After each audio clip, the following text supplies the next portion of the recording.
Are you recording? I've been recording all of this. Well, I'm recording now. Okay. Crazy. Oh.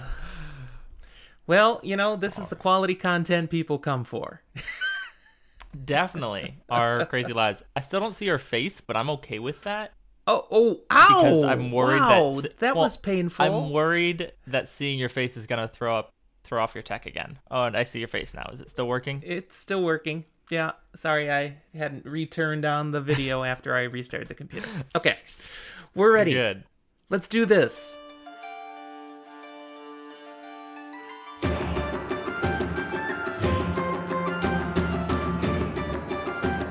Hi there, and welcome to Fantasy for the Ages, the show where father and son sit down and try to talk about fantasy books. I'm the son of that equation. Yeah. I didn't say my name. I'm like, dude, finished. I mean, at this point, if you've been listening and you don't know that the son of that equation's name is Zach, then this is not the first episode that you should be starting on. Wow, it's going to be one of those episodes. Wow. It already was. Well, I'm the father of this equation, Jim, and it is good to be with you. It's been a bit of an ordeal just to get this one started. I don't know if it's because of the particular number of episode it is that crazy things are going to happen. Who knows? It's great. Man. So Zach, you have crazy How are you things doing, happening. Dad? No, come on. I wanted to hear about your I was going to let you go first because I'm going to top whatever you have, probably. All right. Then I'll go ahead and go first. How am I doing? I'm doing fine.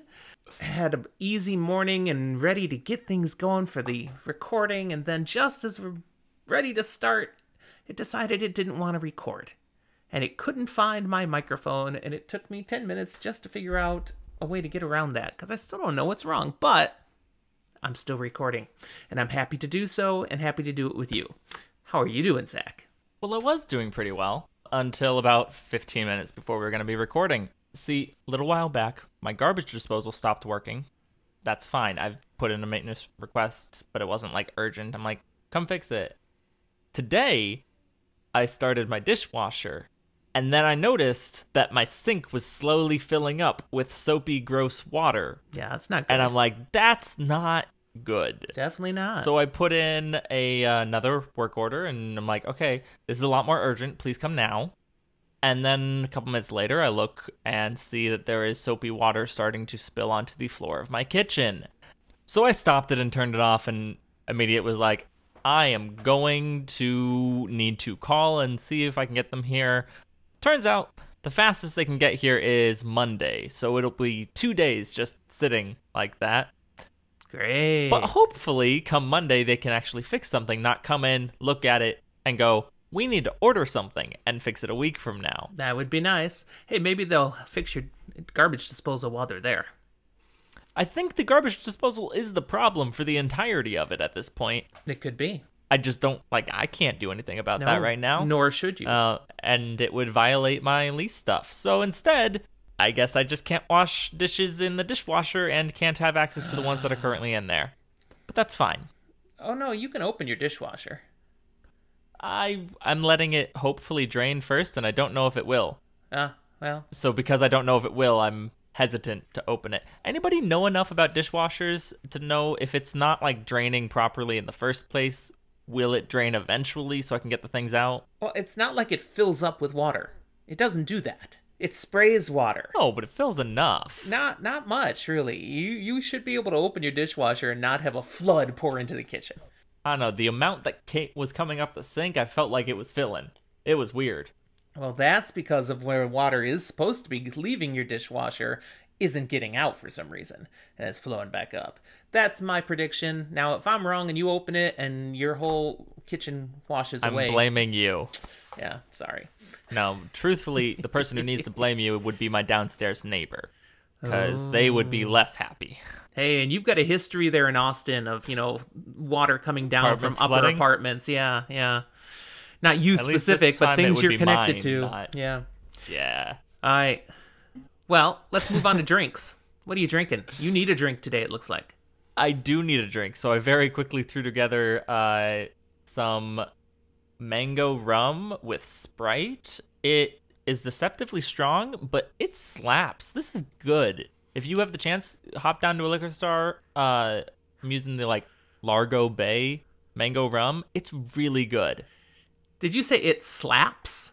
Is that a Yeah. new jingo thing? I've never heard that one.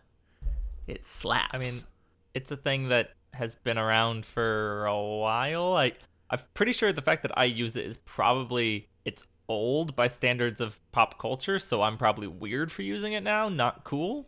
Jordo's like, is this the Roaring 20s? Or the Roaring 2020s, maybe? Sure. Okay, slaps. I don't think I'm going to pick up on that one. I have used more modern lingo at times because of what I've learned from you, but that one I don't think is going to catch. I think of it as slap at the bass, and as a bass player, something slapping is pretty cool. So, see, it's music jargon. is that where that comes from? I have no idea, but All that's right. what I think of. All right, well, I am drinking two different things today. I did not make a watt tail, but I picked two different things that I felt were appropriate to the episode. One, water. That's, May you always have water and shade. I guess. The other, if you know, you know, I've got some usquai. Ah. If you don't know, right now, I'm not telling you.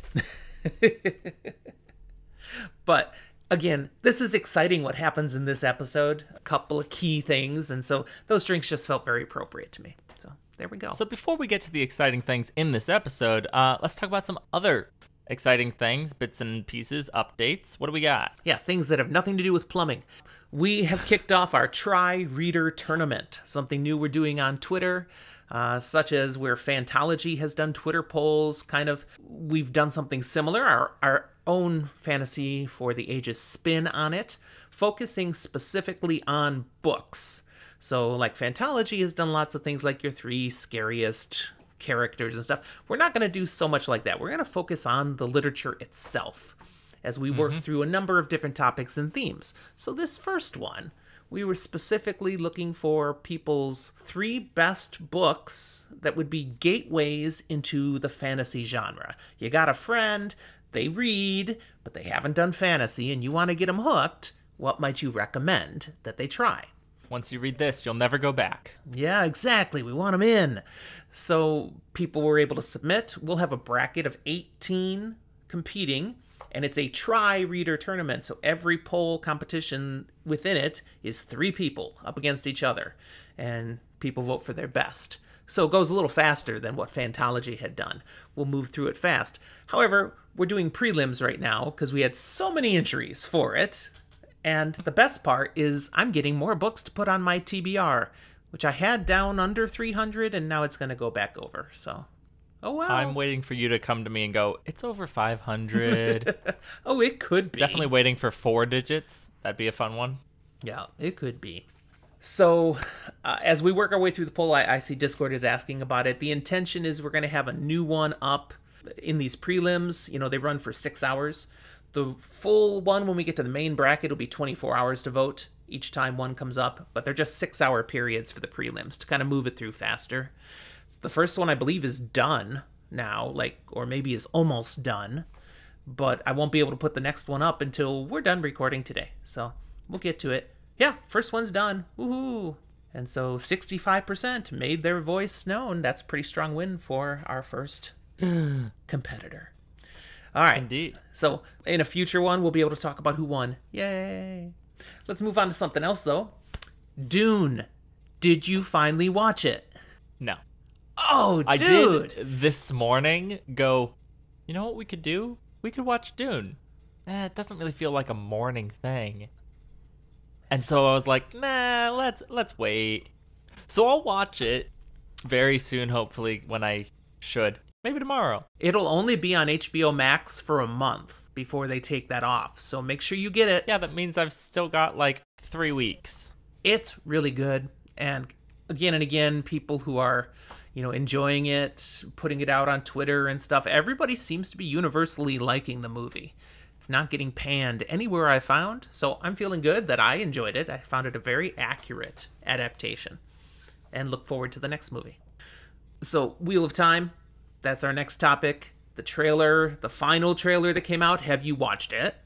I mean, sure. Oh, No. Wow. Oh. No, I was talking to our Discordians earlier that I am definitely being the little bit of a fake fan here.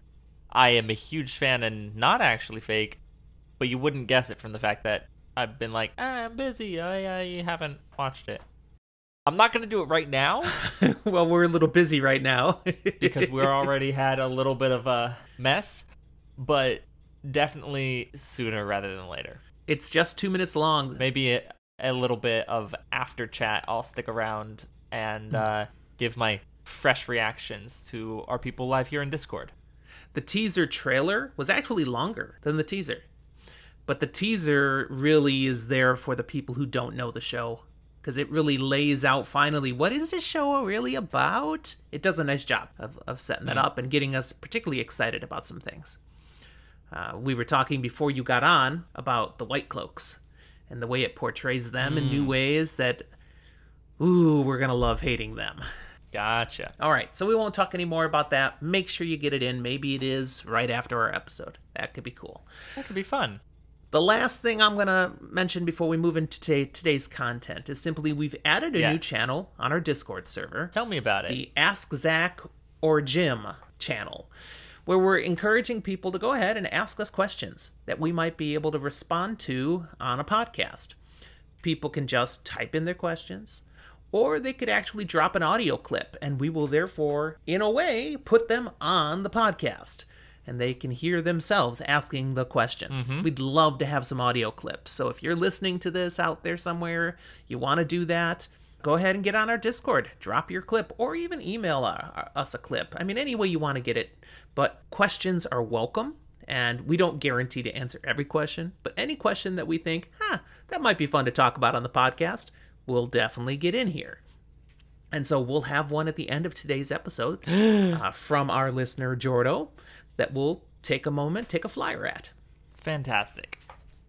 Is that All right. all we've got for today? That's it. Let's do some Wheel of Time stuff now. Oh, you mean we have more of the episode? I thought we were done. Oh, shut up.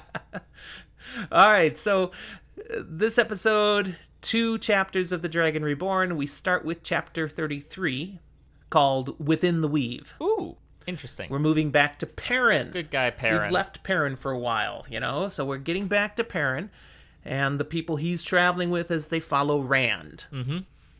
We last saw them in Gildan following Rand. They had been at that town Jara where all the weddings took place and some White Cloaks went crazy, and there was a guy who lost himself to the wolf. Yes. Those are the last things we remember with Perrin. Now this is a POV chapter for Perrin, and we come upon him just sitting on his horse. He's paused a moment. He's looking down at the ground where he sees some paw prints, like of a wolf or a large hound. They're very big. Bigger than, like, your basset hound kind of thing. Yeah, they're big, but that's not really the odd part about them. I mean, you might see big dogs, big wolves. But he's noticing these are on an old paving stone. Moraine has already shared with him that they're on a road that heads to Lugard that used to be paved, like officially paved. So here and there's still old remnants of those paving stones from a former time. So this is stone, and the paw print isn't just like a wetness on the stone. It's pushed into the stone, like it had been mud, and someone left an impression and it dried, but this isn't dirt. It's like that fun moment where you've got cement drying and someone steps through it and the footprints stay forever. Exactly. But this is just old stone. Stone didn't start as wet concrete. I mean, it's stone. Right. How does it have a footprint pressed into it? He's puzzled by this. And he also smells something. He smells something sulfurous. Rotten eggs? The best description. Best description, better than rotten eggs, is when you strike a match. And actually, I love that smell, that initial smell. That's that sulfur smell.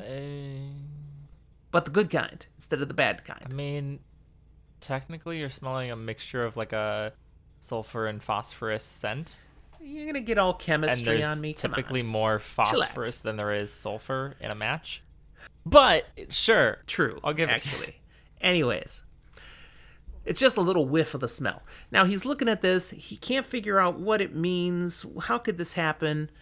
But he's partly then attributing to maybe I can't figure this out because I'm so doggone tired. We'll talk about why he's tired in a moment.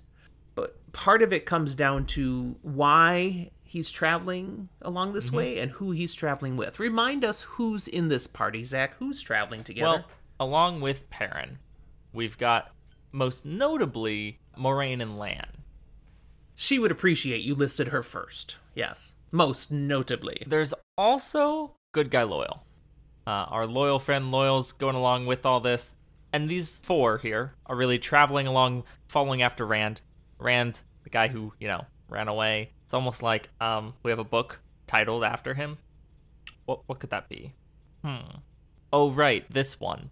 But he decided he was going to go off and do a thing, so now we've got our friends following after. Right. If you forgot that, it has been a few chapters since we've seen Perrin. Yes. Now, Moraine has been really driven to catch up with Rand as fast as possible. So this is part of why Perrin's tired. They're all feeling a little tired. Because that craziness in Jara, who knows what else might be happening? What else might go on? We got to get to Rand before more craziness occurs. Who knows? Maybe he made a dog spontaneously combust here, and that's what left this mark. Yeah, he doesn't know. And no one else has noticed this mark. It's just him. He hasn't mentioned it to anyone else. There's a couple other reasons, though, of why he's feeling so tired and can't figure it out, maybe.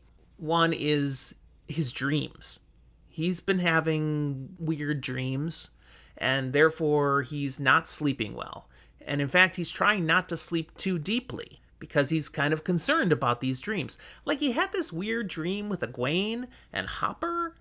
Most notably, remember anything about that? Egwene within her chapter that included jumping through some dreams, and specifically Teleran Riyadh had an interaction with Perrin and a wolf, Hopper.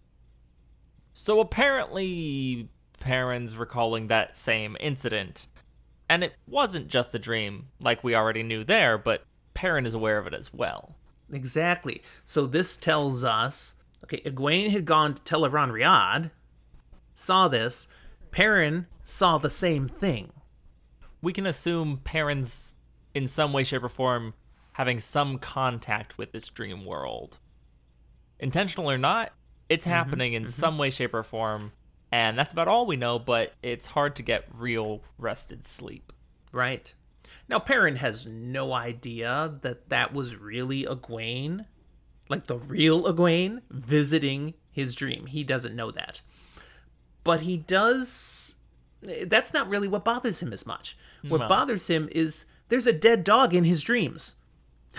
A dead wolf. Oh, I just slighted Hopper horribly and called him a dog.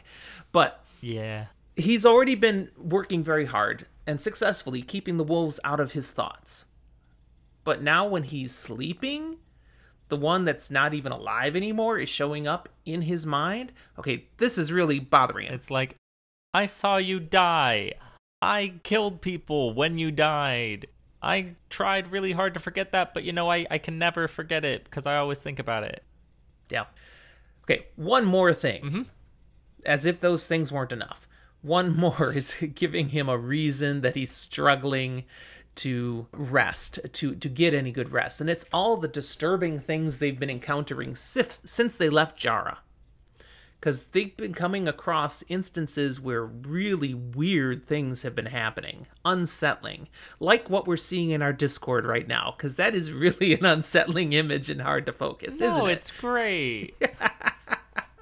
Again, you listening, you can't hear it. We do encourage you to come join us in Discord. But I'll tell you this time, it appears to be a dog swallowing a woman's face. Again, slighting the wolves. Calling them dogs. Yeah, no, I don't think that's really a wolf there. Come on, she wouldn't let an actual wolf do that. It's gotta be a dog she trusts. Who said it's real? Or it's totally fake, but I can't tell. Anyway. Okay, anyways, here's a quick list of some of the things they've come upon in this journey. Hit me with it. they discover the town of Sidon burned to the ground. Now, it started out simply as a lantern got dropped in a barn. Okay, that starts a fire. Great, put it out. But then every possible freak coincidence that you can imagine occurred. Like all the buckets had holes in them, and walls of the burning barn all fall outwards Instead of inwards, so that they catch other they things. light the buildings next to them, and that kept happening all over the town. Didn't matter what they tried, the whole thing burned completely to the ground. Nothing impossible, just things that are so improbable that... What are the odds? How? Yes, exactly. Who could be that unlucky? Then they come upon Rand's horse. Dead. Aww. Apparently mauled by wolves or wild dogs. Moraine kind of glared at Perrin on that one. He's like, I'm still not asking the wolves. I'm not asking. Not doing it. But thankfully, Lan did find Rand's boot prints walking away from the scene, or running away, perhaps. So at the very least. But they know he didn't die. Exactly. Whatever got his horse did not get him. But now he's on foot, and they still haven't caught him. They come to the little town of Willer, which is celebrating because the spring in the town square, which dried up over a year ago, suddenly, miraculously started flowing again. We are saved! We have water! You know, that's way better than the town that burned down.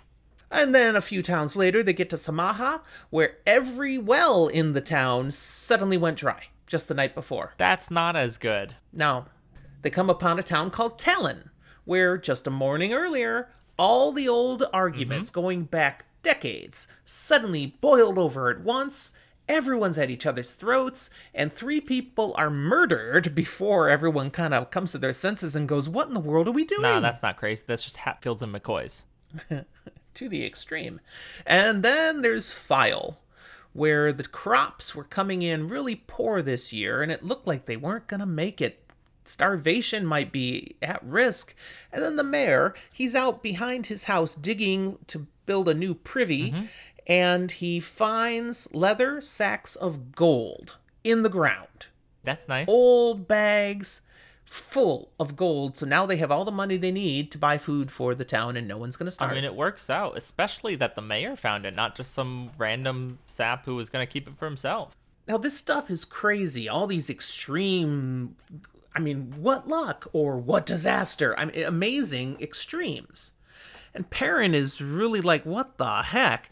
And Moraine has explained to Perrin in conversations as they're traveling that this is all part of the pattern of the age.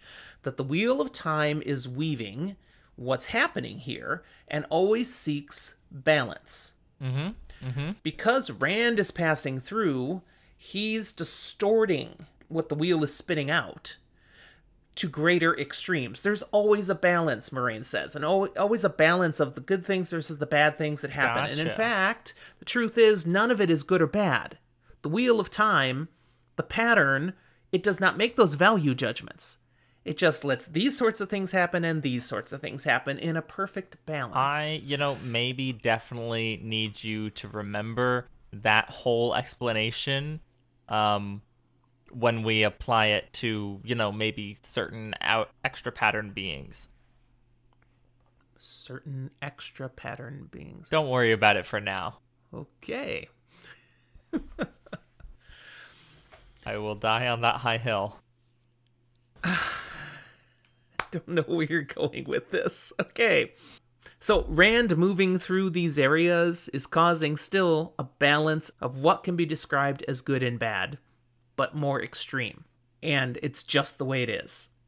Perrin is struggling with this because he wants to believe that when men do evil things, that goes against the pattern. Like, that's not the way things should be. And basically Moraine is saying, no, we need the dark with the light, the good with the bad. That's the balance of the Wheel of Time. Yes, you are correct. And the pattern of the ages. And he's like, no! And he kind of feels like, she doesn't care. Well, I care. I care. And that's our Perrin. What a good Karen. That was bad. All these... It was bad. I'm just going to go on. All these discoveries and experiences, they lead to another town, finally. Reborn. Now, Lan, he's been, checking out ahead, scouting. He comes back and he says, okay, Reborn's just up over the hill, right on the banks of the river try to say this fast. Manetherindrael. Yeah. This is in the nation of Altara. And I'm just going to throw in, this is spoiler light, Altara is going to feature in much more in the Wheel of Time. This is our first time being in it and referencing it. But just remember, right here in the Dragon Reborn, you were in Altara. I find it crazy that people remember the name of the river Manetheren, but don't remember that it comes from a place called Manetheren. There are many people who remember Manetheren. Just the people in the two rivers didn't. I don't think a lot of people do. Oh, by the way, that gold that was found in that town, all the gold were gold coins with the embossment of the Queen of Manetheren. There we go. They were Manetheren coins. Yeah. So they'd been there a while. Well, anyways, here we are. We're in this town. And Lan's like, there seems to have been a bit of an event here the last day or two. Perrin's like, Rand? And I was like, I'm not sure this time. Uh-oh. So let's go check this out. Okay, so here we go. They're going to Remen. Moraine pulls up her hood. What's that the code for? Why does she pull up her hood sometimes? That's the code of don't call me Moraine. I'm not trying to show off being an Aes Sedai. It's probably something that'll get dropped out of the show. That's right. I'm incognito. But yeah, clearly in the new Wheel of Time show, hi, I'm an Aes Sedai all the time. Yeah, but she's not doing that here. I'm going to go on the down low here. And they proceed into this town, and they start noticing some things right away. I'm sorry, laughing at the sneaky monkey in Discord. Mm-hmm. Thank you, Emmeline. That was funny. As they go into this town, people start turning and looking at them, and there's comments. But the comments that are most heard are, ooh, Ogier, ooh. Hey, we're just glad they remember it. That Loyal, this is working for Loyal. He perks up, there's a little smile on his face. He's like, this is a lot better than when I get tarred and feathered and shouted Trolloc, I like this. It's a nice town. We'll take it. Now, to Perrin, Remen seems just like any of a dozen towns he's seen. At least it does at first. So he's like, so what is Lan talking about? Yeah, and then he catches a smell, a scent that he caught in Jara, too, that first town they came across. It's a bad scent. It's not Trolloc, it's not Fade, although his mind goes to Neverborn and Twisted One first. And he's like, no, not a wolf. I'm not a wolf. Trolloc, not like Fade, that one Trolloc, guy. Fade, yeah. But it's just this smell. He gets this whiff, something that's wrong. It doesn't have a trail. He can't follow the smell. It comes, it goes. Just enough that it's rather disturbing. Definitely. He doesn't say anything. Again, a pattern. Perrin's noticing things, and he's not saying things to people. Perrin doesn't say anything, ever. The tall, dark, quiet. A great moment where it doesn't matter how high your perception is if you never say anything. You're saying it doesn't matter how high, and my mind went somewhere else right away. It's like, sometimes it does matter how high you are, because that really alters your perception quite a bit. Yeah, but I don't think that has anything to do with this context. No, probably Unless we're not. talking about Two Rivers Tabak, and you're supposing it's something else. That good green stuff. They arrive finally in the town square, kind of in the center of town, and they find something unusual here. A wooden gibbet has been erected, and it's holding off of a rope that's dangling from the top a large metal, bird cage. But it's man size, sorta. Because there is a man in this cage, but he can't, be comfortable. He's all sitting tight with his legs curled up in front of him, his knees to his chin, and he has clearly no room to wiggle or move at all. This is absolutely a real kind of thing that existed, but, I don't know of times that they were actually used. And this man, he's just sitting there. He's not groaning or crying or screaming. He's just sitting there, very sedate. Which really seems odd because there's 3 boys, village boys around there, and they're chucking rocks at him. Ow. Literally, he's got some blood coming down in a few spots where he's clearly been hit by rocks already, but he's just stoic. No response, not even a twitch when Perrin sees another rock, whack, hit him. Ouch. Now, this is wrong. Why are you doing this with a person? But there's plenty of townspeople walking by, and none of them are acting like this is wrong. So for right now, our party here is also going to need to do the same. Act like nothing's wrong? For now. Yeah, but they're not going to quite act like the townspeople because those people are looking at them all with this look of approval. Like, yes, this person deserves to be like this. We've done right. And a few people looking at them with fear. Like, I don't like this person. Not, I'm afraid for what we're doing. I'm afraid of this person.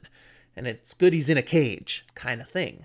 It would almost be like he's a criminal who's been punished, and this is his just punishment. That's kind of the expression. Which, truthfully, But still, says something about either this person or this town that this is what they could even possibly consider as just. yeah. As they are looking at this and seeing how this person is being treated, the group as a whole, they're all generally kind of disgusted. I mean, Moraine even makes a sound and like, ugh. But it's not something they can really do anything about right now. They move on, Lan leading to the inn where he's made arrangements for them. Perrin's got something niggling in the back of his head that this person in the cage, something looked familiar about the person. Not the specific person. It's not like, hey, Joe, I know you. Not like that. But there's something about the person that reminds him of something and he can't put his finger on it Something's yet. ringing a bell, but I can't quite place it. That's right.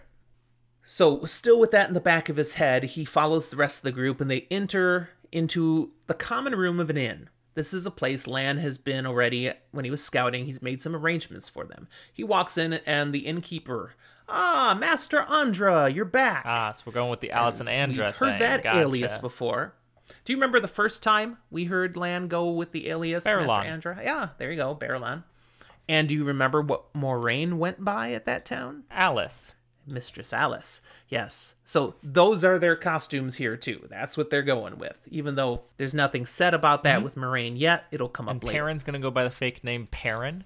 Perrin Ibarra from the Two Rivers. He's great at lying and telling everyone where he's from. Yeah, he does a really lousy job with aliases. Just ask the White Cloaks. Exactly. So they're here, and from this innkeeper, we get a little explanation of what's gone on recently. So now we're going to find out why Lan was saying there was stuff going on. All right, let's hear it. Apparently, the village has a couple of hunters for the Horn of Valir. And they had just been coming up from Ilion with their men, and they ran into a group of Aiel savages just a mile or two outside of town. Yes. And they captured one of them. That's who's hanging up there in that cage. And we all know how bad Aiel are. Because, some of these people were, remember the Aiel War 20 years earlier. And apparently some of these people from the town even went and fought in that war. So they know how dangerous Aiel are. It's a good thing that these hunters were here and could save us from these dangerous Aiel savages. That's what he's hearing. But Perrin, he's thinking, that's it. That's an Aiel. I've seen Aiel before. He has. That's why it was reminiscent of something. But then his mind also goes to something Min had told him. A while back, but not that long now. Before Min left him, not that long, earlier in this book, where Min had shared that she'd seen a vision of an Aielman in a cage, and it would be a turning point in Perrin's life. Something important was going to happen when he sees this. So for both Perrin and for us, we get a reminder, something important for Perrin is about to happen. Something. And that's what he's now going, so what's the something? What does this mean? He's got to figure this out. But we get a little more information before Perrin has time to think about this longer. Because we hear, okay, these two hunters of the Horn, they're named Lord Orban and Lord Gan. And Lord Gan was pretty beat up, wounded by this fight with these 20 Aiel. And he's up in a room all sewn up and resting. Lord Orban has come down into the common room right at this point, looking for the lady who had done the healing, the sewing up, the patching up, and gave him some herbs. And it's like, we need more herbs. Lord Gan is really, really uncomfortable. And Lord Orban looks kind of beat up too, but he's at least mobile still.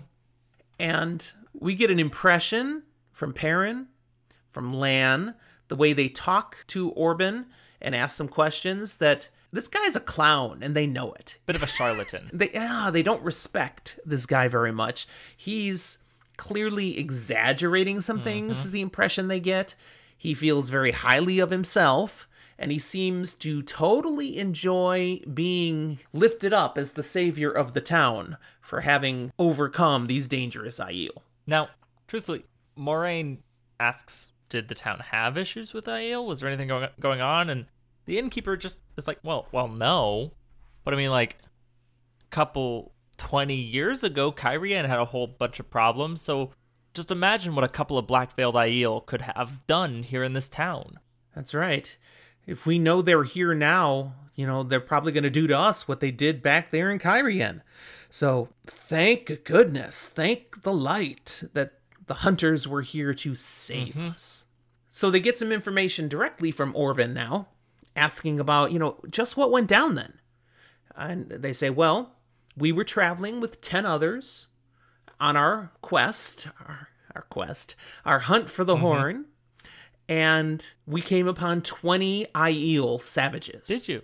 And we fought them to protect this region, and 6 of our people were killed in the struggle. It was so violent and deadly, but we managed to capture the one Aiel, killed many of the others, all who didn't run away. We're sure there were a few that probably got away from us, but we managed to do well, and they shouldn't be any more trouble. That's what he says.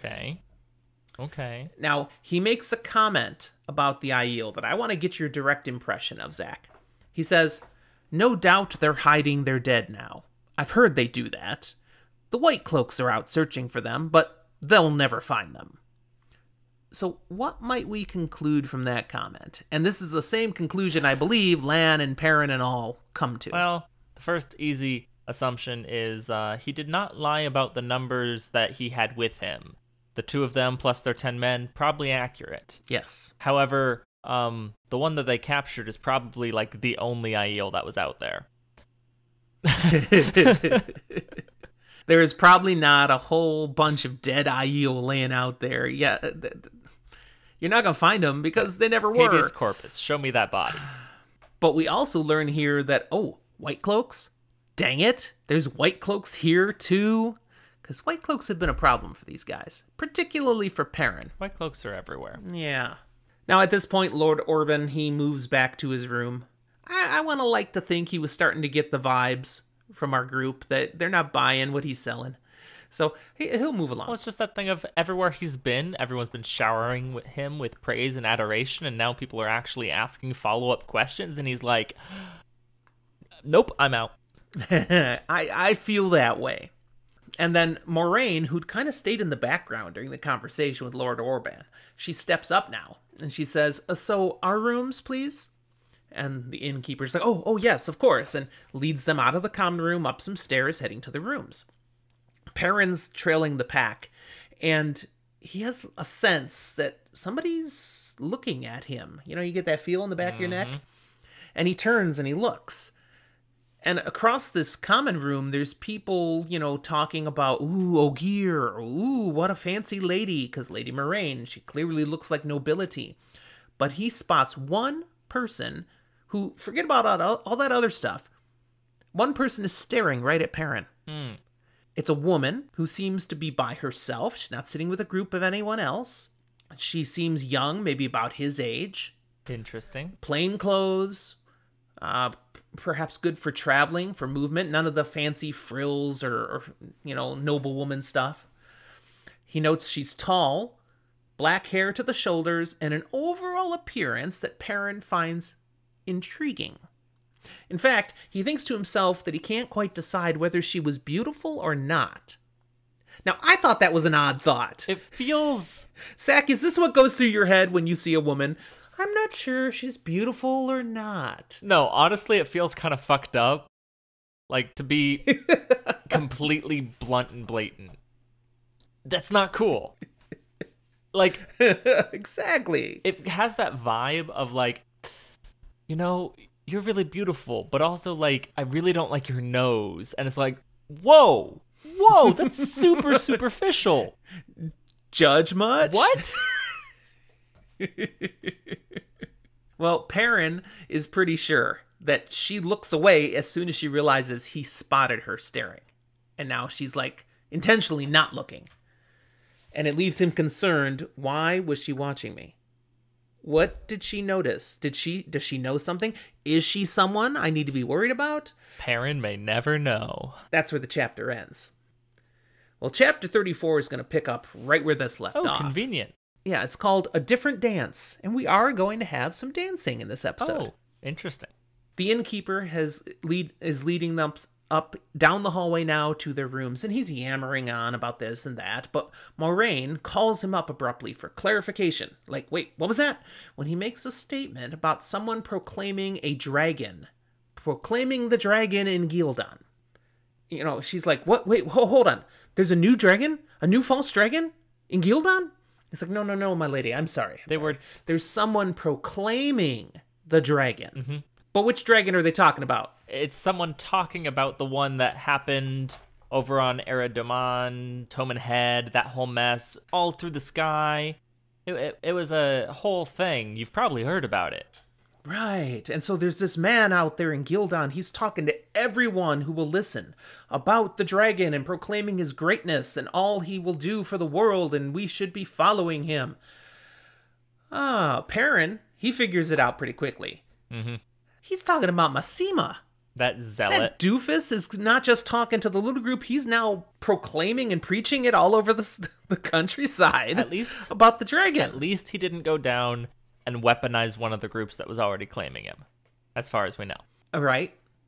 Well, Lan figures it out about the same time that Perrin figures it out. And he actually speaks up. And he says to Lady Alice, now we get the actual name, this has to be Massima. Remember we've met him, my lady? And she settles down a little. It's like, oh, yeah. But at the same time, she seems particularly irritated at that name. And she makes a pretty telling comment. When next I see Massima, he will wish someone had peeled his hide to make boots. And she goes in the door of the room they had stopped at, which is hers, and slams it behind her. It's almost like she specifically told him not to do something that he's doing. I've got news for you, Mistress Alice. Massima, along with others, said the Dragon Reborn breaks all bonds. And I think that includes yours. I love what Jordo just dropped in the Discord. Massima has been profiting. Profiting. Yeah, I don't know if it comes across in the oral nearly as well, but the visual was great. No, but it looks great. Financial versus religious. Yes. Well done. Now, Moraine was clearly unsettled at hearing there was a new dragon, a new false dragon. What was that all about, Zach? The book doesn't say yet here, but we've learned things earlier. I believe it was that do tell us why she would be upset. When we were talking about various prophecies and such, and the pattern itself, that there were more dragons coming out and proclaiming themselves than ever in history. The pattern was demanding a dragon, but once the true Dragon Reborn appeared and was proclaimed, there would be no others.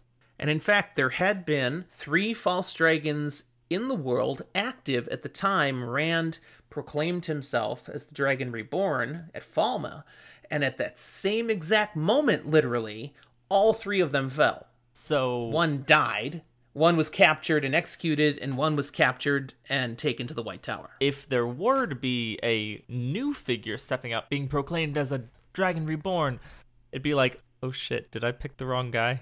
Right, is he not? Have I bet on the wrong horse? The fate of the world is kind of riding on this. Did I bet on the wrong dragon? Exactly.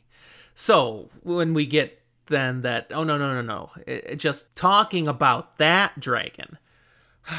But you can sense the adrenaline is rushing, her heart's pumping. This was not a scare she needed to have. No. Thank you very much. Door slam. Bam. The rest of them are then led to their rooms, but Perrin follows. He's kind of distracted.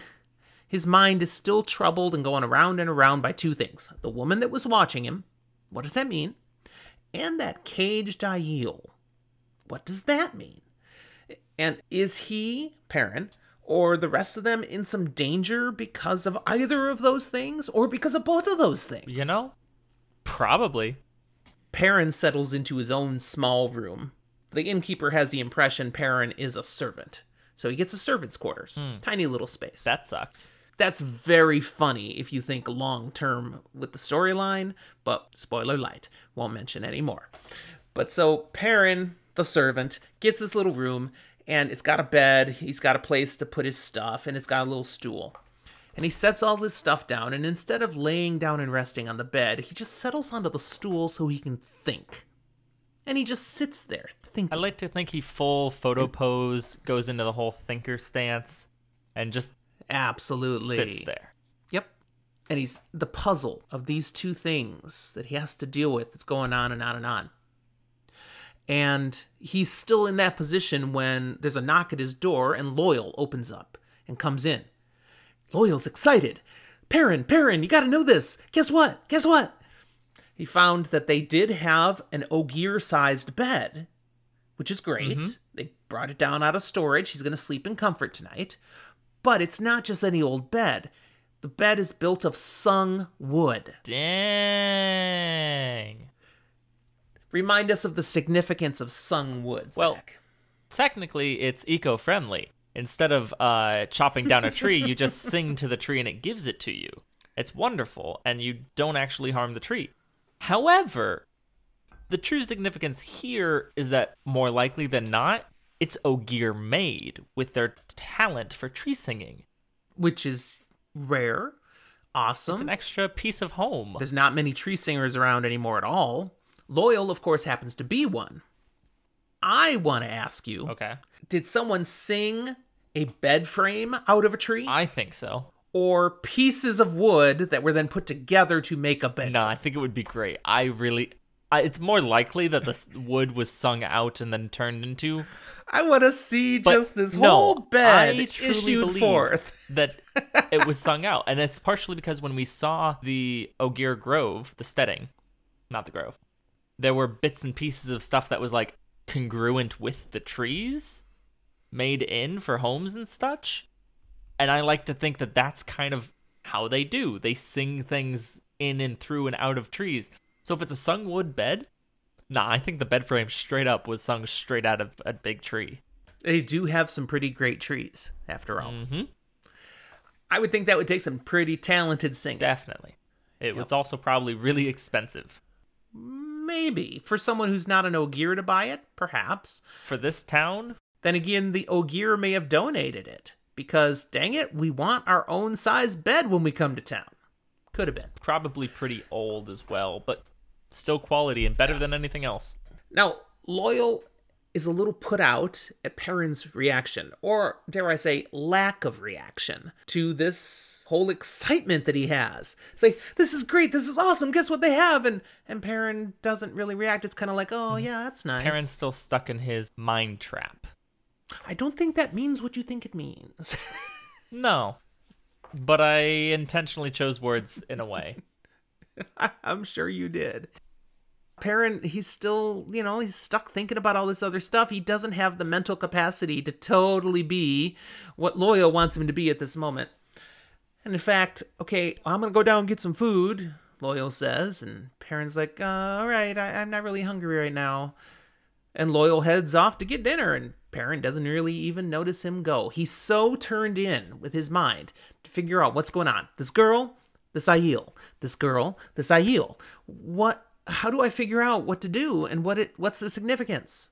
Of all the things in note in town, for example, why is that girl down there watching just me? And what about that Aiel and Min's vision?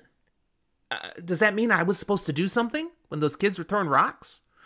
Or does it mean I'm still supposed to do something?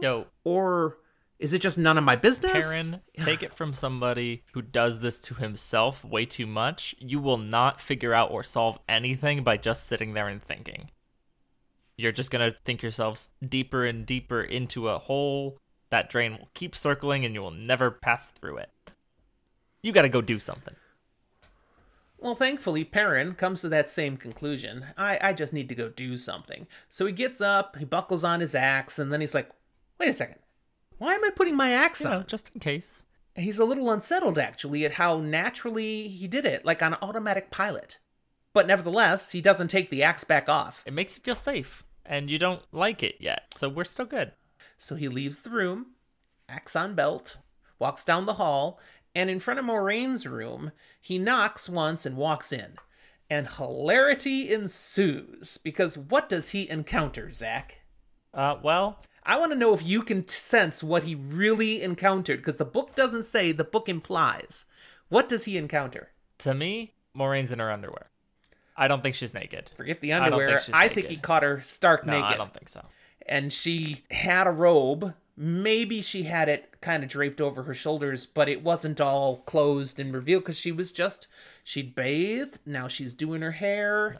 And he caught her undressed. See, my issue here is Perrin's definition of undressed, I think, is rough. Because you remember he was thinking very scandalous things about the Tuatha. And they're just belly dancing. So... Sorry, I'm laughing. I'm laughing because of what Emmeline put in Discord. She probably had her collar open a bit. I mean, you know these Two Rivers folk and their sense of propriety. So that's probably what he saw. He could see her kneecaps. Are you kidding me? Oh, no! Her full ankles. Ah! Oh, her well-turned calf. Thank you, Jordo. There you go. Anyways, regardless of what he sees, she clearly isn't fully put together, as would be the norm, and Perrin is horribly embarrassed. Turns bright red. Moraine, however, she's just like, yes, what do you want, Perrin? Not like, oh, how dare you, nothing like that. Moraine's all business still. She does kind of pull her robe closed. So we know it wasn't closed, okay? Well, their conversation, we get a few things. I'm sorry, Discord. They're going on and on with these things, and it's pretty good. I mean, it's worth it. I mean, what Rachel just put, for the love of God, not the ankles! I mean, this is good stuff. So we learn a few things in their conversation. The bit with the hunters and the Aiel, yes. Moraine doesn't think it has anything to do with Rand. Which is probably true. Right. She does express they have to decide what to do next. Rand might have crossed the river, you see, and just continued on straight towards Tyr. But he also might have got on a boat. Where would he have gone if he got on a boat? Take a quick jaunt down to Ilion, and then go around the coastline to Tyr. Right. Which would be a much faster way to get there. Mm-hmm. So what do? Are they going to try to follow him? Just guess he kept going straight, so that follow him that way, try to catch him? Or regardless of what he did, maybe they should get on a boat and just try to get to Tyr as fast as possible, since they're sure they know where he's going. And maybe they can even get there before. Either way, Rand seems to be moving ridiculously fast. Yes. They should have been able to catch him, especially having lost his horse, and they haven't. She drops a comment, maybe he learned to travel, with a capital T. Travel. Which rhymes with P, which stands for pool. That's a reference. I don't know if anyone will get that one. But Jordo should, since he wants us to do an episode on musicals. So... And they're even at a river city. Boom. Okay. Rand, he hasn't figured out traveling. Now, I don't remember if we've had any deep discussion about traveling yet in the series. Not in the series. But just from the little bit Moraine says, we can infer clearly that traveling is some way where you can go from here to there much faster than normal. Yes. And in fact, she says, he hasn't figured out traveling, though, because otherwise he would have just gone right to Tyr. So, some means that you can do that. That's right. Emmeline is pointing out something was mentioned in the Great Hunt. It was when Perrin was talking about portal stones, she referenced traveling and something that they may have learned through the connection with portal stones and all. Yeah, I believe that is where we heard something about it before. So maybe he figured out how to do it, but no. Probably then she not. says it's probably just his bloodline. He's descended from Aiel, so he's got that frame. She's not spelling all this out. I'm filling in the pieces here. But that's why he can walk so fast and cover such ground. Yeah, I don't know if I buy that, but it's fine. Perrin then asks, Moraine, have you sensed any dark friends? I mean, you said you have the ability to sense people who are, sold their souls to the shadow. They're deeply gone. Have you sensed anything like that here? Now, she doesn't answer directly. Other than to mention, very few humans are so far gone that she would be able to sense that. We know Aes Sedai and warders can sense shadow spawn. But humans, that's a little tougher. You usually can't tell if someone's a dark friend. But she doesn't say whether she noticed one or not. What she does say is, why do you ask? And this is where he shares the bit about this woman who was watching him in the room, and I picture Moraine just starting to laugh. Yeah. Oh, Perrin. My friend, you're a good-looking young man. It shouldn't be so shocking there's a woman who's watching you. Whoa, and noticing Moraine, you. are you coming on to him? That seems a little out of place. Let me show you more ankle now. You aren't wearing something that covers your knees. Look at my shoulder. Yeah, he's that's good. I'm done. Thanks. And he's all embarrassed and he steps out of the room. I like to think the moment he gets out, Moraine just continues laughing at him because probably his country sensibilities are limiting him in many factions of just understanding the world around him. Discord showing us some ankle. Oh, they're running with this one. I love it. I didn't need that ankle though, Emmeline. No, we don't need that kind. So he is out of the room now, and Perrin is still pretty much shook up from having seen Moraine. So I'm telling you, he caught her naked, and then it was over fast. But he's really and it rattled how he spoke about things when he was there. But there was also something in particular bothering him he didn't mention at all. What did he not tell Moraine or ask her about at all? The Aiel men in the cage. Yeah. Now, it might have been just because he needed to get out of this room now. He's so uncomfortable. He believes, in his own thoughts, he didn't bring it up because he didn't think she could really do anything to help. What would she know about Min's vision? And especially when we know whatever is going to happen with Min's vision is going to happen. Mm-hmm. We've been through this. We've been down this road of trying to change it. Didn't work last time. Why would it work this time? But remember, this vision of Min's doesn't tell Perrin what he needs to do. No, it has no clue. It said there'd be a caged Aiel man. Okay, I've seen it. It's just a matter of what it means and what will happen. Whatever it is going to happen. There's nothing much he can do about it. Yep. So Perrin's going to move again. He's going to do something. So he heads down the stairs to the common room. Now, the common room is packed, and there's Lord Orban yakking about his magnificence and how they dealt with the Aiel, and every person in town seems to be there just lapping it up, loving everything he's laying out. No one gives Perrin a notice. He just walks on through the common room, kind of internally shaking his head at this blowhard, and out he goes. So now he's outside, and it's dark, it's night, and it's very still. Mm-hmm. He's like, anybody who's out and about apparently is behind me in the common room. There's no one else here, which seems to trigger a thought for him. And he heads to the town square. Oh no, Perrin, what are you planning? Well, he gets to the town square, he goes right up to the gibbet where that cage is hanging. Is it gibbet or gibbet? It's a gibbet. Okay. I actually did double check. I just didn't know. I'm like, I have no idea. I can't say I've seen one in real life. It's spelled with a G, so it was understandable that there could be uncertainty, but that's why I looked it up. Because I thought it was gibbet, and I didn't want people correcting us later. Have I seen one in real life? Seen them in the movies and TV shows, of course. I can't say I've seen necessarily one in real life either. But I know what it is. He looks at this setup of how this guy is hanging up there, and he decides to let him down. Now, this rope is tied up and around the top of the gibbet, and the whole weight of the cage and a full-grown man inside a cage is caused the rope to be very taut. Mm-hmm. Perrin basically pulls back on the rope enough to get some slack in it so he can untie it, and then gently eases the guy down to the ground. This should have been impossible for one guy. Perrin's this is reminding us really strong. Yeah. Perrin is not just one guy. He's a big man, and he's got blacksmith muscles. This guy is buff. He can do this. Practicing for his strongman competitions. Let's just put it this way. I'm really happy with the actor they've got for Perrin. Yes. He might need to start working out.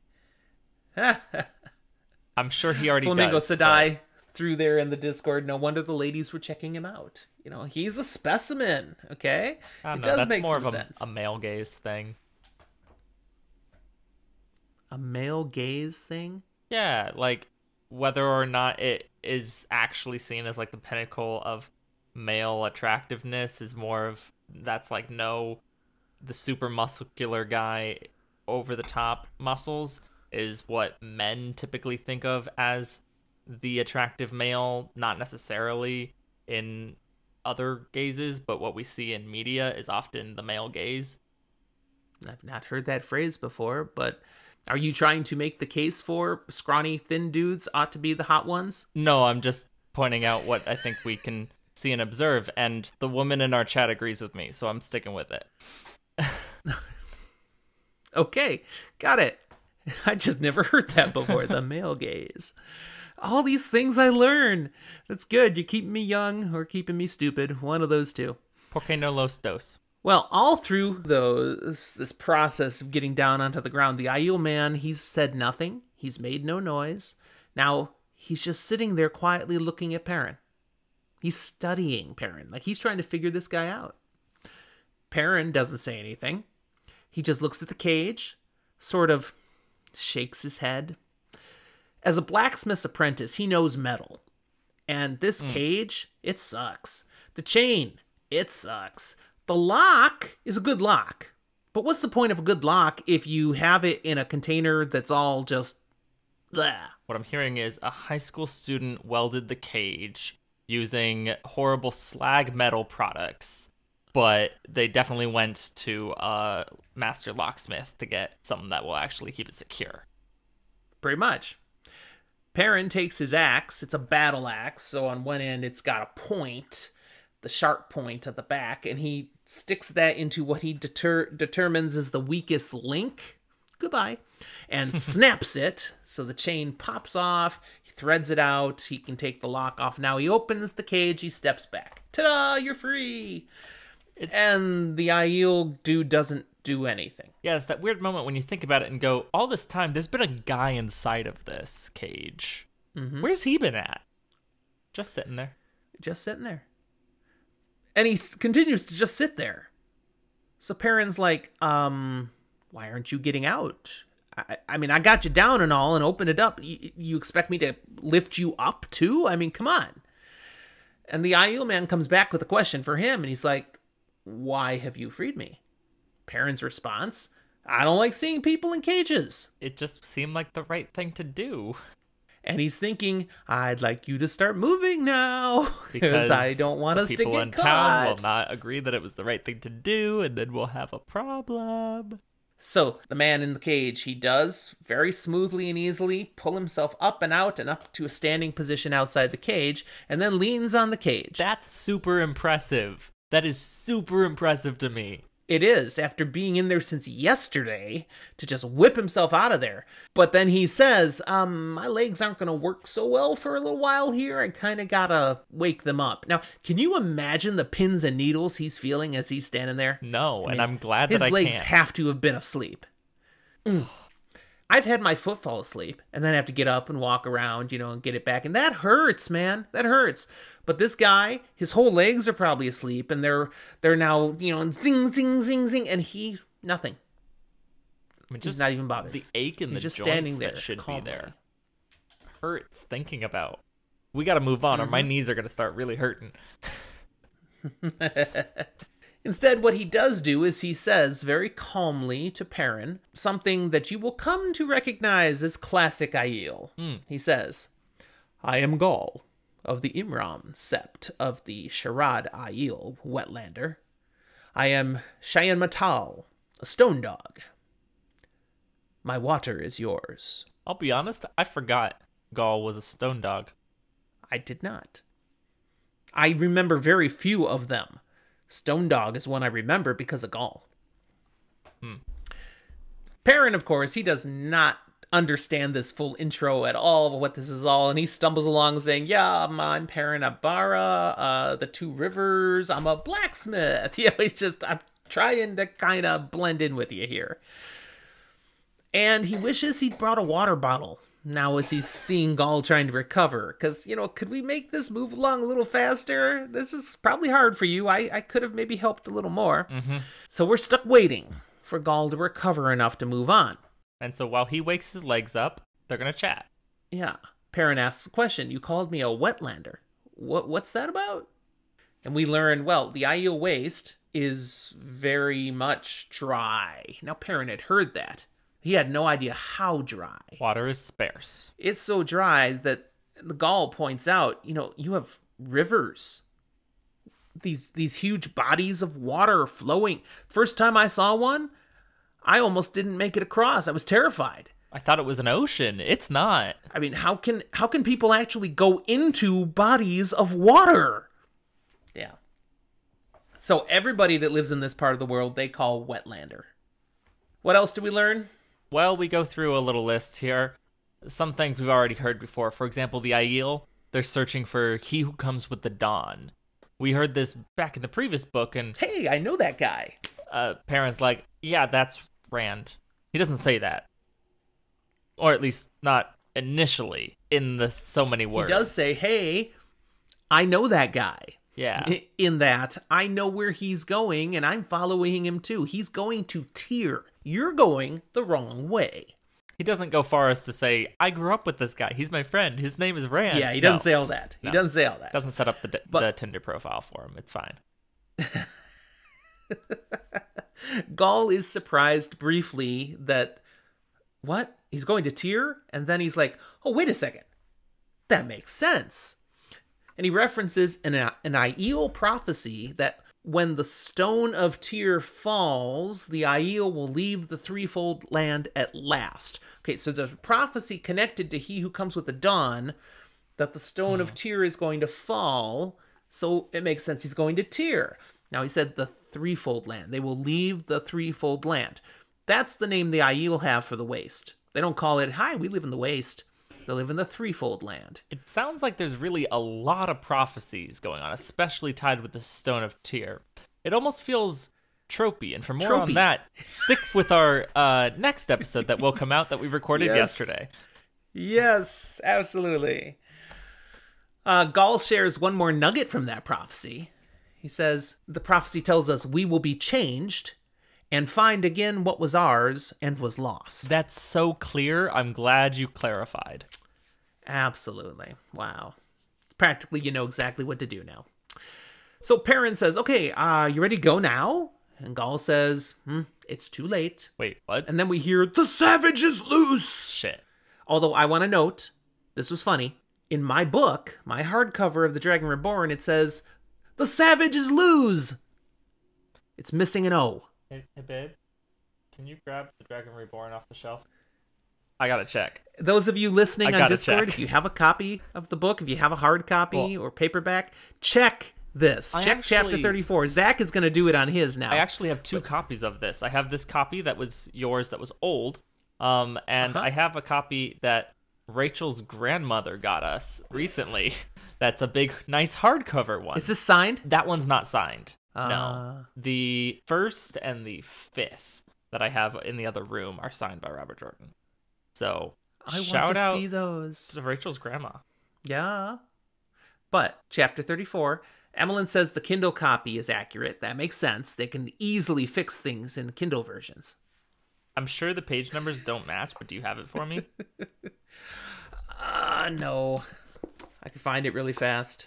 I'm very close. It's on page 320. Yeah, it's not the same. 7. Is it 327? It says the savages lose. L-O-S-E. You've got it as well. Yeah. L-O-S-E. Lose. Wow. Yeah. So in your version as well. That is an error. But they caught it for the Kindle version. You know, I'm just going to say it I don't think the savage is going to lose. No! Good one. He is not. Because the next thing that happens is Gaul takes a dark cloth that's part of his outfit, wraps it around his head, leaving most of his face covered, only his eyes are visible. Perrin's like, oh, dark veiled Aiel. Black veiled. Look at that. And Gaul says to him, oh, black veiled Aiel. Why did I say dark veiled Aiel? I don't know. I corrected you Anyways. in case you didn't for the sake of Yeah. our listeners. Thank you. Gaul says, "Do you like to dance, Perrin Ibarra?" See, I told you they'd be dancing. And he darts straight at the White Cloaks. So these White Cloaks are charging across the square at them, and Gaul goes at him. Gaul has nothing. No weapon, nothing. No. It's just him and his clothes. He's like Batlan. He is the weapon. Totally. And Perrin watches in amazement as Gaul swiftly moves from person to person and just takes them out. Now, not all of them, but he's taken out a whole bunch. He kicks here, he chops there, he slaps here. I mean, bones are breaking, noses are smashing, guys are going down. Gives more credence to the idea that it definitely wasn't 20 Aiel versus 10 hunters. And as Perrin watches this, he's like, it is kind of like a dance. Gaul is flowing. It's smooth, it's fluid, and it's making stuff pretty. happen. It's pretty grotesque. Gets more grotesque, though, when Perrin has to quit watching, because some of those White Cloaks came running at Perrin instead of stopping at Gaul. So now he's got his axe out, and he's got to do what he has to do to not die. And it turns out, again, Perrin's pretty good with this axe. It helps that he's strong enough to do ridiculous things and can cleave through armor, apparently. Yeah, and it goes really well, and he hates how well this axe is cutting through people. It's only a few moments, and this battle's actually done. All the Aiel are down. Some are dead, some are just out. They're not capable of fighting anymore. Most of them are actually on the ground around Gaul. But there's some around Perrin. No weapon. He has managed to take most of them, but there's a few of them down around Perrin. And Perrin's looking at all those people down around by Gaul, and he's like, wow. It's pretty impressive that they had managed, the hunters and their 12 guys, that they'd managed to fight off your 20 Aiel. And then Gaul just starts laughing. Yeah, Gaul laughs at him, and he says there were 2 of them. 2. Yeah. And, well, yes, the other one's dead. But, the other one's dead purely because we were idiots. Yeah. We walked right up on these guys. The wind was blowing the other ways. We didn't sense that they were there. We were not being as cautious as we should have because we found things are really easy here compared to what we're used to. They were unprepared and we were surprised. And in that moment of surprise, they attacked. And yep, my person with me, he was killed and I was captured. And yeah, we killed 6 of them, and banged up a whole bunch of others, but they did manage. I mean, pig pile. They totally piled down on top of me. I had no chance then. Okay. Yeah, that's not the story that's being told, but that makes more sense now that we see this. Pig pile? That's what we called it as a kid. No, it's dog piling. We called it dog that pile. Too. Sure, I would buy Maybe it. Maybe we didn't call it a pig pile. If you were Mom, I would buy it. You grew up with pigs. But, you didn't, so I don't get it. Okay, pig pile. I just looked it up. To cause a group of people to lie in a pile upon another. So apparently... It's literally a thing. Are you on Urban Dictionary? No, yourdictionary.com. I had to ask. It's also in Wikipedia. It's there. It's a thing. I didn't make it up. Dogpile is the more colloquially known version, but sure, it exists. Remember, old guy here, we used pig pile apparently, because I came up with it somewhere.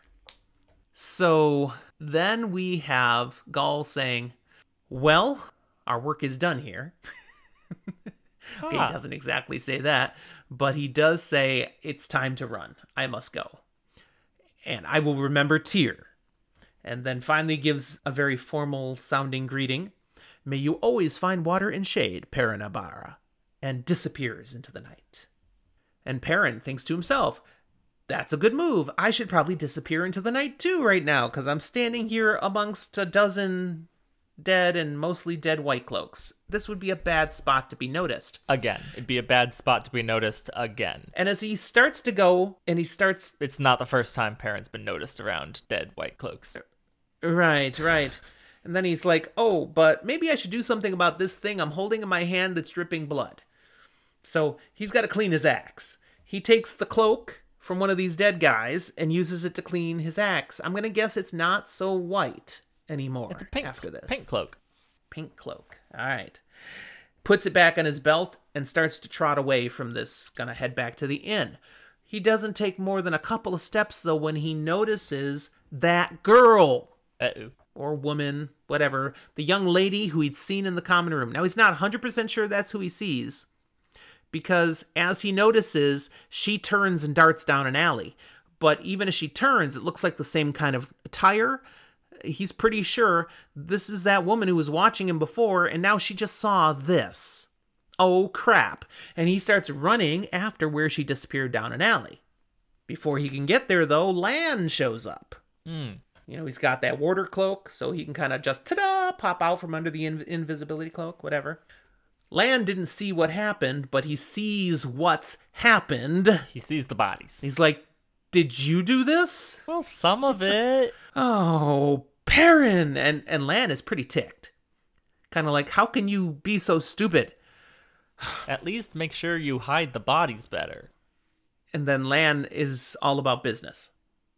He's like, all right, go wake Loyal, get that old gear down to the stable with you, bring your stuff, we're going to have to leave. We have to leave now, we have to leave immediately. Did anyone see you who might tie you to this? I mean, yeah. Like, yeah, it was that girl.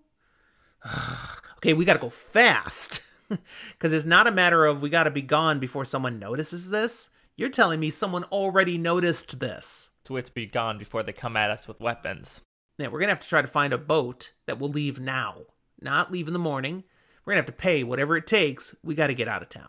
And as Perrin's like still pausing, kind of overwhelmed at the moment, he's like, do it! Run! End of chapter. That's it. That's cool stuff. It's kind of a tough spot to stop. It's like, well, then what? What happens? But truthfully, there aren't good places to stop right now. Right. There's stuff just keeps happening. So we just kind of have to randomly say, this is where we'll stop. And we'll continue next time. We'll pick it up then. So we'll leave for the next episode what happens right after this. But before we do wrap up and move to our spoiler room segment, we do have that new segment that I spoke about at the beginning, the Ask Zach and Jim a Question, part of the podcast. And so Jordo submitted a question that we're going to take up here. There's more questions he's already sent that we'll use in other episodes. Also, other people will send in questions. So we're going to keep hoping that this happens and we have things we can talk about. But the first one today is just about podcasting. Okay. That was a cool question. He asks, what aspect of podcasting used to be a big challenge to you, but is no longer? And then there's a follow-up of what aspect of podcasting remains a challenge. So what comes to mind? My thought process goes actually to answering part of the second question. So you go ahead and give me your answer to the first. Okay, the aspect of podcasting that used to be a big challenge, but is no longer. Sound quality. My bad. When we first started out, figuring out how to make sure it sounded good, that was a bit of a technical challenge we had to work at. And in fact, it's still a work in progress as we try to make the sound as good as possible. I was noticing as I was listening to some other podcasts, because I finally finished my Audible listen of A Memory of Light. So now I'm back to listening to podcasts again. And I noticed our podcast, when I'd listened to something we did, I had to turn the volume up quite a bit. I'm like, why? I mean, the quality was fine, but the volume wasn't like I was seeing on others. Well, then I noticed my master setting on GarageBand where I edit this, the master volume setting was down lower than it should have been. Oops. So I turned that up. So there should be, those of you that listen regularly, it'll get suddenly louder. If you louder. try to listen at the same volume you normally do, you're probably going to get blasted because I finally fixed that. So sound quality is going to improve. Oops. Sorry. What about you, Zach? Big challenge that's no longer a challenge. For me, it's less things that were a challenge and now aren't, and more actually there's something that comes to mind that wasn't a challenge, but nowadays is. And for me, that's really scheduling. Scheduling, fitting it in. When we can record and how we can do this. When we started this, we lived together. And so it was just like, oh yeah, just come downstairs and we chat in a room. And it's still kind of like that, but now it's like I have a full-time job that is an active part of my life. I'm also doing things with people here in Austin. And having to make sure that I schedule and get this right, and then don't have my dishwasher suddenly explode on me and get in the way, is just an added thing. It's something I still love and enjoy, but it is a little more complicated. Mm-hmm. The part of podcasting that remains a challenge for me is never this part. I love this part, the actual doing this with you. And I don't even mind the preparing part, which takes some time. Well, and I'm even using the wrong language. None of this is something I mind. But the challenge is squeezing in the time to edit the podcasts afterwards to the quality I want them to be in the midst of very busy life. I have yet to finally say, screw it, I'm just going to publish this one as is. I've been tempted a couple times. I'm like, I'm running out of time. But I have standards. I think the people listening like the quality of how we've edited, how it comes out in the finished product. I want to keep delivering. So I'm going to keep trying. I know Jordo has mentioned a couple times we could just put the raw stuff out that comes out as a mess. I know Talk Around Riyadh does that. But I'm like, I cringe. Some of this I wouldn't want people to get, if they're here live with us and they hear us stumbling around like idiots once in a while, that's fine because they're part of the fun then. You get every bit and piece. But I don't feel that's good listening afterwards. All right, so there you go. There's our question answered for today. Indeed. So again, we invite anybody send in their questions. You can post them on our channel. You could also just tweet them, I suppose, or email us. And if you want to do it as an audio file, we would love to put you on the podcast with us in that way, reading your question. If you're enjoying this podcast, please give us a rating and a review wherever you listen.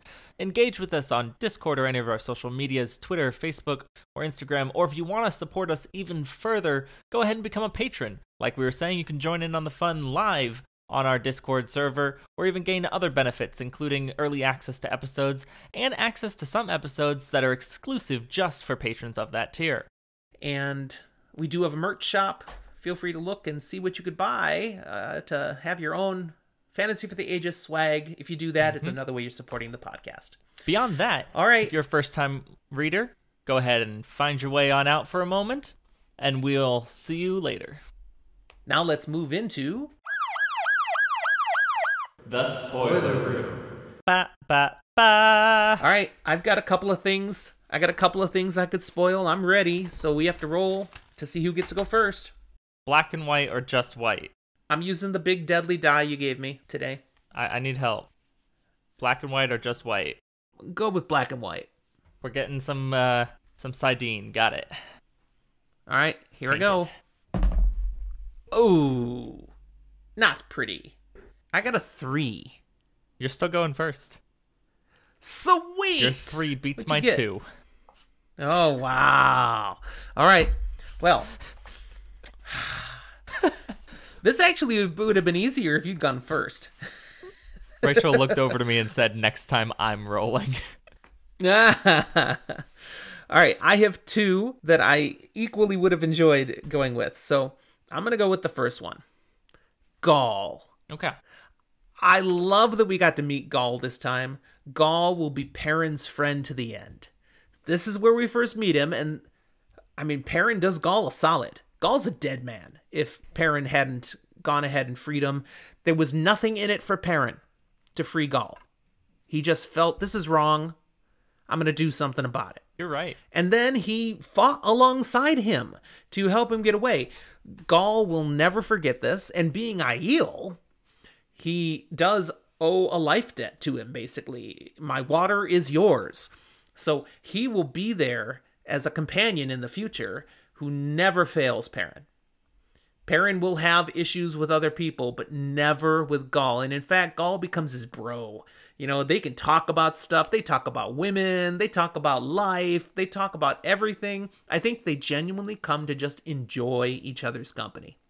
And even in the last book, Gaul goes into the world of dreams, the wolf dream, with Perrin. In the flesh. Something very dangerous, something Gaul has even heard. You never do this. This is evil.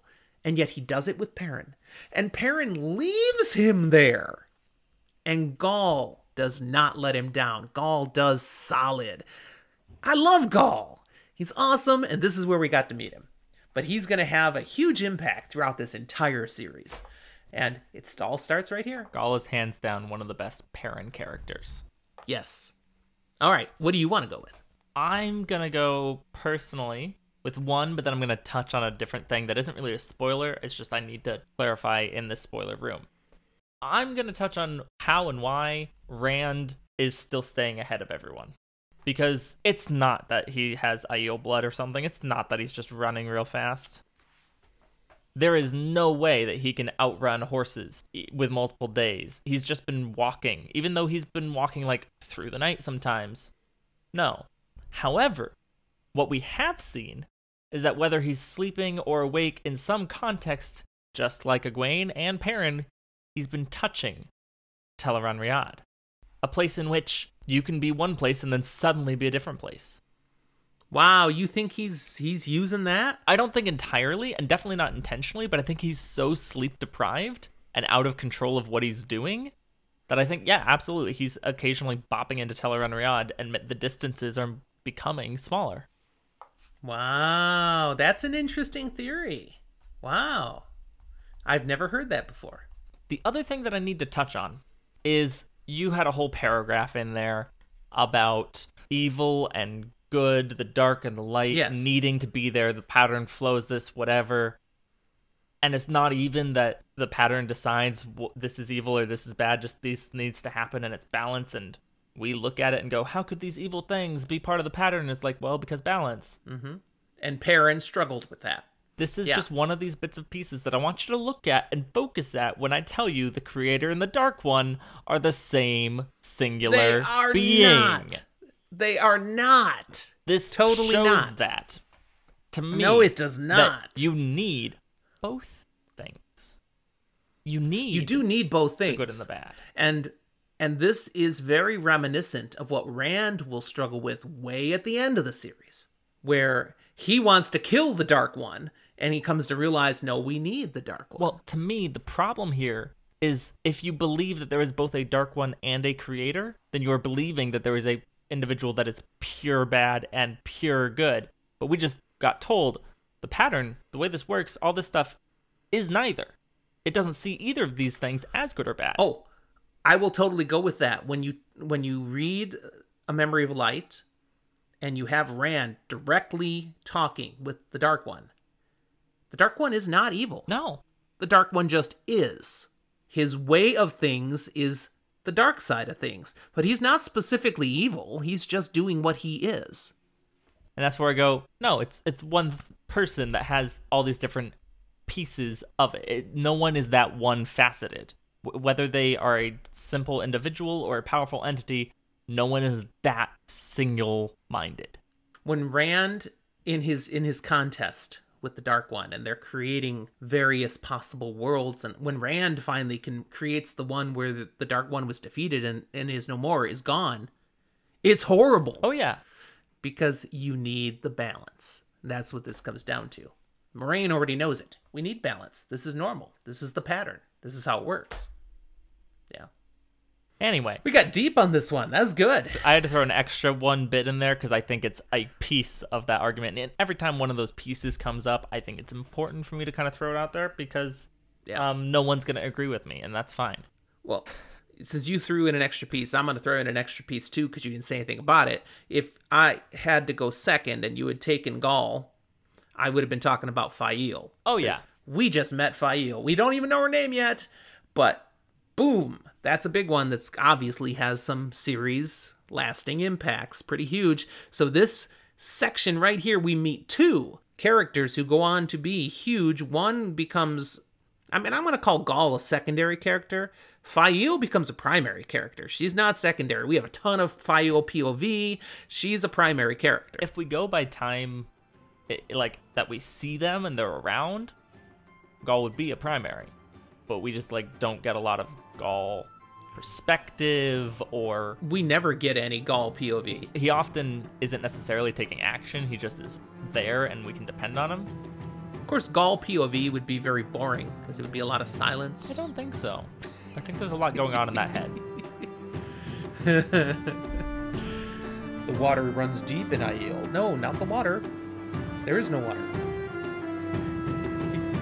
All right, I think this is a good time to wrap it up because, you know, I have to edit these episodes, man, and they get long. I mean, at least with my recording, the first 20 minutes or so are not this. Yeah, but we're still almost at an hour 40 of legit recording now. You're so. right. Thanks for being with us, everybody. This has been fun.